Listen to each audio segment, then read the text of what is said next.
இந்த எபிசோடில் நாம் இயக்குனர் பிரகபல் இயக்கத்தில் வெளிவந்திருக்கிற ஜாக்கி படத்தை பற்றி தான் பார்க்க போகிறோம். இந்த படத்தோட கதையை பற்றி பார்த்தோம்னா, ஆட்டோ டிரைவரான யுவன் கிருஷ்ணா கிடா சண்டை மீது அதிக ஈடுபாடாக இருக்கார். அதே வேளை பணக்காரரான ரிதன் கிருஷ்ணா கிடா சண்டையை கௌரவமாக கருதுகிறார்.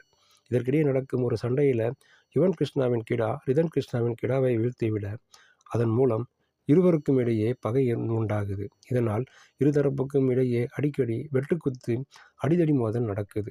கிடா சண்டை மூலம் ஆரம்பித்த இவருடைய பகைக்கு அதே கிடா சண்டை போட்டி மூலம் முற்றுப்புள்ளி வைக்க ஊர் பெரியவர்கள் முடிவு செய்கிறாங்க. அதன் பிறகு என்ன நடந்தது? இதாங்க இந்த படத்தோட மீதி கதை.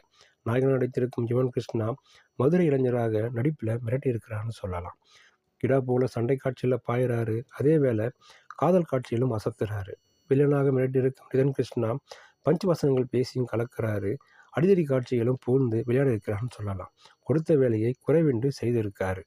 அம்மு அபிராமி, மதுசூதன் ராவ், சித்தன் மோகன், சரண்யா ரவி, பத்மன், யோகி, சாய் தினேஷ், சிதம்பரம், பிரவீன், ஆதவ், ஈஷா ஆகியோர் கதாபாத்திரத்துக்கு பொருத்தமான தேர்வு.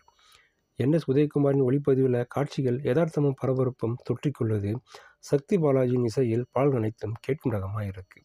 பின்னணி இசை படத்துடன் கட்டி போடுது. பரபரப்பான காட்சிகள் மூலம் பிற்பாதி திரைக்கதையில் வேகம் இருந்திருக்கலாம்.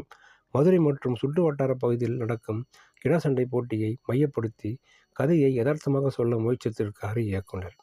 கிடா சண்டை போட்டிகளை உண்மைக்கு நெருக்கமாக காட்சிப்படுத்தியிருப்பது படத்திற்கு பெரும் பலம் சேர்த்திருக்குன்னு சொல்லலாம்.